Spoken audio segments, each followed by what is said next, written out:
Bonjour à vous, chers êtres en éveil des consciences. Bonjour à vous, chers thérapeutes, praticiens et accompagnants des âmes. Les archanges Métatron et Sandalphon. Alors c'est un sujet en fait que j'aborde depuis mon prisme, depuis ma façon de travailler avec eux. Et je me suis rendu compte au début quand je cherchais des informations sur ces deux archanges en fait qui sont depuis très longtemps dans ma vie. J'avais aucune information ou très peu sur Sandalphon, contrairement à Métatron. Et ce qui m'a toujours semblé très étrange, puisqu'en fait à moi, ils venaient toujours tous les deux. Pas forcément simultanément. Puisque leur présence étant très lumineuse, elles se chevauchent. C'est plutôt dans la façon dont le travail à faire se présente à moi. Et donc j'ai souvent compris par rapport à des expériences que j'avais à découvrir que l'un et l'autre se complétaient dans la façon dont en fait devait se vivre le déroulé de cette découverte. Déjà, Métatron et Sandalphon sont, avec le Christ, les seuls archanges, alors Christ n'est pas un archange, mais c'est un être céleste, qui se sont incarnés. Et il y a une bonne raison à cela. Ce sont des archanges absolument pratiques. Le mot ne vous paraît peut-être pas adéquat, mais je vous assure que dans leur façon de concevoir les choses, ils sont très pratiques, très pragmatiques. Tout est toujours très pesé. Et alors en fait, cette vidéo va surtout traiter de ce qu'apporte Sandalphon, puisque sur Métatron, on rencontre des tas de choses. Mais là, on va d'abord, dans un premier temps, envisager la façon dont en fait le travail se fait avec eux deux, et ensuite avec l'un et ensuite avec l'autre. Ce qui est à comprendre, c'est que ils ont décidé de s'incarner, ils ont décidé de comprendre ce qu'était une incarnation pour être au plus juste des humains, de l'intérêt de l'humain qui demande à être exaucé. Et si vous avez expérimenté ce fait, vous comprenez parfaitement ce que je veux dire. En s'incarnant, ils ont compris leur véritable place auprès des humains, et ils ont dans une justesse, ils ont quelque chose de très posé qui va au plus près des humains. C'est des archanges, c'est un duo d'archanges qui, tour à tour, comme le Tao, va permettre d'aller visiter les deux faces d'une même médaille, si je peux dire. Et quand on fait un travail, par exemple sur l'argent, eh bien on va expérimenter, alors pour aller très fort et pour aller très loin, la pauvreté, le manque, le vide d'argent. Et de l'autre côté, on va aller visiter la richesse, l'abondance et les valeurs, les qualités divines qui vont avoir à être exploitées, telles que le partage, la mise à profit des biens au service d'autrui, etc., etc. Et ce qui est très étrange, c'est que ça n'est pas l'un qui fait tout, par exemple le manque, la pauvreté, non, c'est les deux qui le mettent en place, mais de façon complètement différente. Et c'est pareil pour le côté de la richesse, pour le côté de l'abondance et évidemment pour le côté des valeurs et la qualité divine à acquérir, ce sont également tous les deux qui vont nous montrer les deux faces de la qualité à avoir en face, à savoir le regard que l'on pose sur l'argent. Et alors, ce qu'il faut comprendre, c'est que l'énergie d'argent, l'argent est une énergie, et l'énergie d'argent est véhiculée à travers différents filtres, pour ne pas dire égrégore, et pour encore moins dire croyance. Mais ce qui est à comprendre, c'est que dès l'instant où nous avons une dualité par rapport à l'argent, par exemple, tout simplement, la plus commune, c'est on veut avoir beaucoup d'argent, mais bizarrement on vibre le manque. Et là, je pense que beaucoup comprennent que cela fait partie de plusieurs choses qui est autour de l'humain. Donc il y a ses croyances propres à lui, qui se sont faites à travers des croyances familiales du proche cercle et du plus étendu. Et ensuite il y a la croyance due au cercle social, donc les amis, les collègues de travail. Et ensuite il y a le cercle environnemental, donc culturel, comment notre culture se vit avec l'argent, comment on conçoit l'argent dans notre culture, et ensuite dans un pays, par rapport à la façon dont les taxes sont posées. Bref, vous avez compris qu'en fait, voilà, on part d'un tout petit cercle et on va arriver jusqu'à un très grand cercle.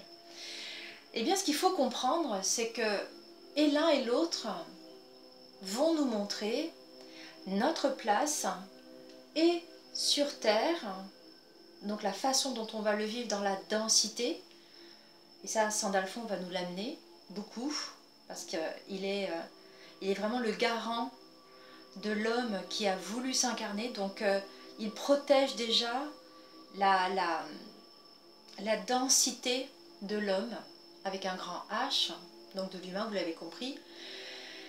Et il va nous montrer la densité que l'on pose sur les choses. Et de l'autre côté, Métatron, plus dans la valeur à acquérir, va nous montrer le chemin à parcourir pour sortir de la dualité et aller vers la pureté de ce que l'on a à acquérir. Et dans ce que je viens de décrire, en fait, les exercices qu'ils nous soumettent à tour de rôle se complètent, j'allais dire divinement, mais parfaitement. Et c'est magique, en fait, c'est magique. On arrive à avoir des cadres, on arrive à avoir des guides. Et alors, selon ce que l'on a envie d'expérimenter, les guides ne seront pas les mêmes parce qu'ils ne sont pas envoyés par le même jumeau.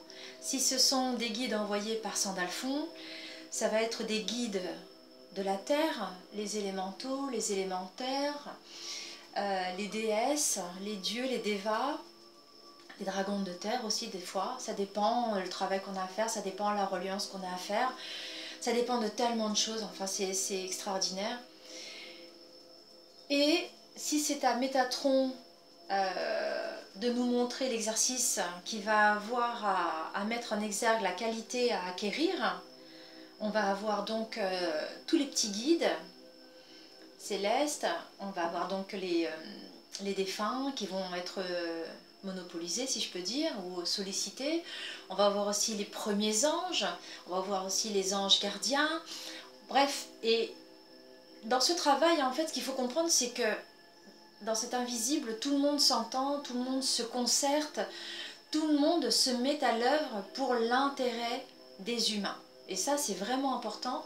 L'intérêt des humains venus s'incarner sur Terre est respecté dans l'intégralité de son incarnation. Et ce qui se passe, c'est qu'en fait, quand nous commençons à expérimenter certaines choses, moi je me souviens, le premier archange qui s'est montré à moi, c'était Sandalphon. Je m'en souviens très bien. J'avais 15 ans, il s'est montré à moi, je sais pas, je peux pas vous le décrire, bon ça se peut pas se décrire, ça se sent, c'est comme ça. Et là j'ai senti qu'en fait tout ce que j'allais avoir à vivre, eh bien il allait m'apporter tous les guides qui allaient être en face, il allait m'apporter tout ce dont j'allais avoir besoin pour expérimenter ma vie à cette époque-là. Alors encore à l'heure actuelle, hein, puisque dans des sens chamaniques, des sens de chaman, j'ai besoin d'être reliée à la terre, j'ai besoin d'être reliée à l'essence même, et donc il me fait aller jusque dans la croûte terrestre, si je peux dire, dans la terre, et il me montre tout ce que j'ai à découvrir. C'est lui qui me permet de comprendre la lithothérapie, le vivant végétal, le vivant animal, etc. etc. Et de l'autre côté, Métatron, en fait, lui, va m'aider à comprendre, à intégrer comment est-ce que je vais pouvoir faire répercuter mes apprentissages, comment je vais pouvoir communiquer dessus pour que mon discours puisse devenir aérien, pour que mon apprentissage devienne quelque chose de complètement abstrait, si je peux dire, et se mette à la portée, plus ou moins, des êtres en face qui ont besoin d'avoir ces apprentissages. Et donc vous voyez, dans cette interaction, voilà comment ils m'aident tous les deux à travailler. Métatron et Sandalphon, ce sont aussi des archanges jumeaux qui sont beaucoup là pour les duos qui se vivent. Pas forcément les duos sacrés, mais tous les duos. Un partenariat, une association, un couple, un ami, une meilleure amie, un ami, un meilleur ami, etc., etc. Tous les duos, ils sont, voilà, ils sont chéris. Et ils chérissent cette dimension. Je pense qu'en fait, quand ils ont été intentionnés à être des archanges jumeaux, il y a eu vraiment cette profondeur à aller se regarder d'un sens et dans un autre d'une médaille. Et quand en fait ils vont aider les duos, parce que c'est pas forcément encore une fois sentimental, hein, c'est vraiment les duos. Ils permettent, et ça peut aussi être valable pour les arbres, parce que là ils sont en train de me montrer des arbres jumeaux qui sont ensemble les uns à côté des autres, juste à côté d'un arbre maître, et effectivement des fois ça devient indispensable d'avoir, on va dire, un arbre jumeau à côté d'un arbre maître pour l'aider.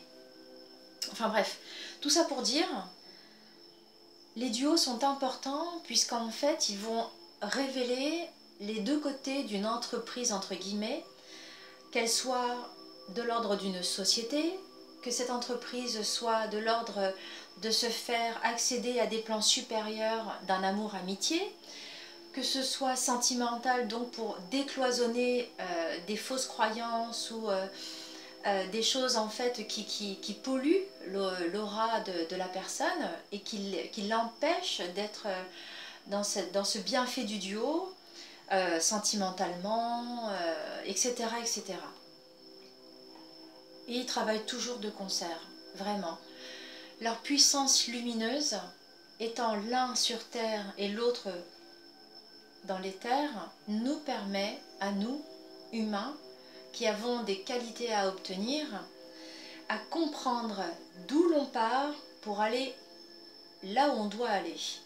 Et ce qui est vraiment à comprendre, c'est que l'humain, en fait, a besoin de cadrer les choses, a besoin de se cadrer les choses. Et en France plus particulièrement, enfin dans le monde francophone en tout cas, c'est très très fort, cette notion de poser un cadre sur les choses. Alors qu'en fait, dans l'invisible, c'est pas du tout comme ça. Il n'y a pas de cadre, il n'y a pas d'hierarchie, c'est en termes de responsabilité que ça s'opère. Et dans ce faire, ce qu'il faut comprendre, c'est que Quand par exemple une âme se révèle, elle n'appartient pas soit à la terre, soit à l'éther. C'est impossible. Elle fait son chemin, elle fait son chemin. Et des sens de chaman, encore une fois, je peux le dire, parce que je l'expérimente, nous ne sommes pas seulement en travail avec Sandalphon ou seulement en travail avec Métatron. C'est impossible. Il y a cette partie de nous qui ne veut pas voir que Sandalphon nous aide. Alors ce qui est rigolo, et ça aussi je l'ai compris, et ça m'a... Je ne peux pas dire que ça m'a blessée, mais j'ai pas forcément compris. Et j'ai demandé pourquoi. Et voilà donc la question et la réponse qui m'a été donnée. Très souvent, je vois des vidéos sur Métatron, et très rarement, ou alors une phrase qui parle de Sandalphon. Et ça m'a étonnée, je me suis dit, mais pourquoi est-ce qu'on entend beaucoup parler de Métatron et pourquoi est-ce que j'entends pas beaucoup parler de Sandalphon? Sachant que moi, ça fait quand même un petit moment quand même maintenant, puisque ça fait un moment qu'il s'est présenté à moi, pourquoi est-ce que, en gros, tu n'es pas si connu, pourquoi tu n'es pas si vu, pourquoi on ne parle pas de toi autant que Métatron?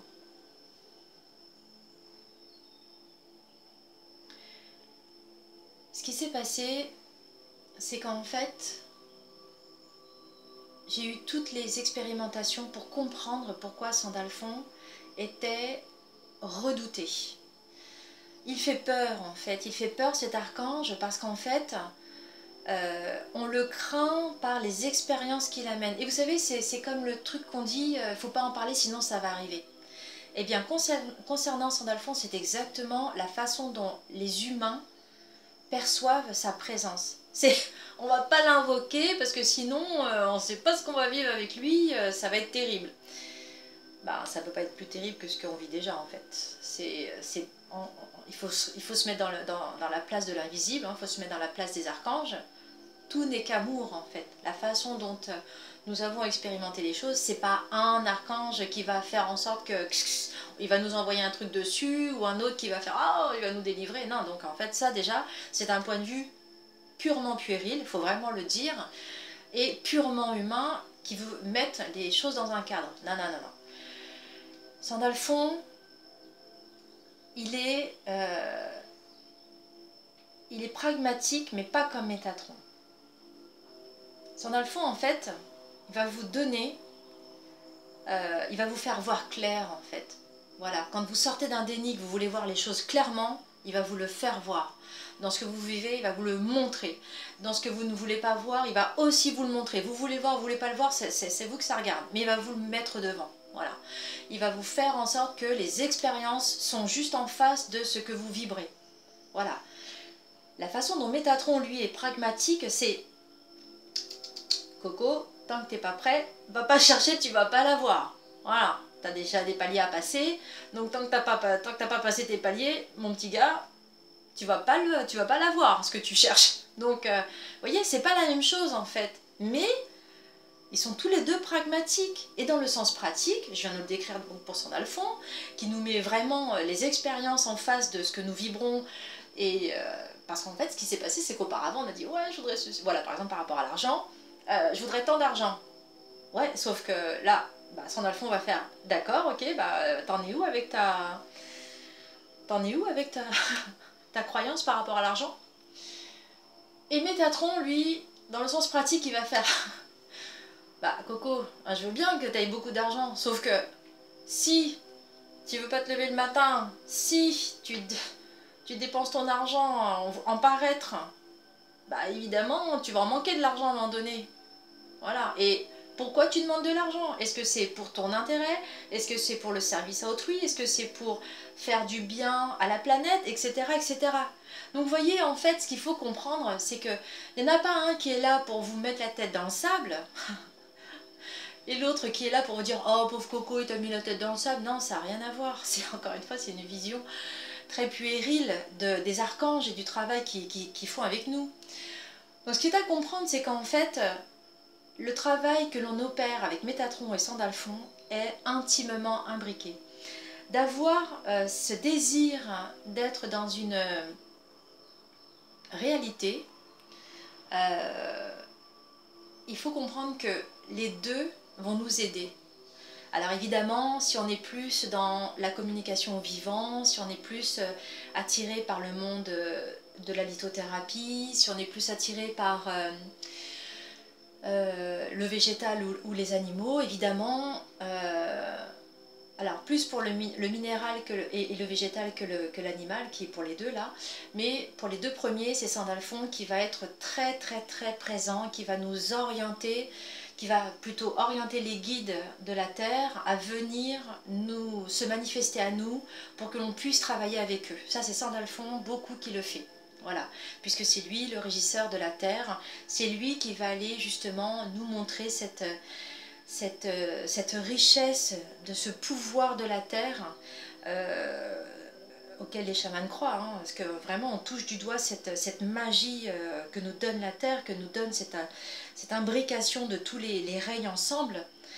Et Métatron, en fait, par rapport au règne animal, alors un peu là en allant plus large, en fait, c'est ce que je vois, c'est qu'il nous montre déjà la conscience qui est établie, la conscience animale, pour chaque espèce, pour chaque race d'animaux, etc. etc.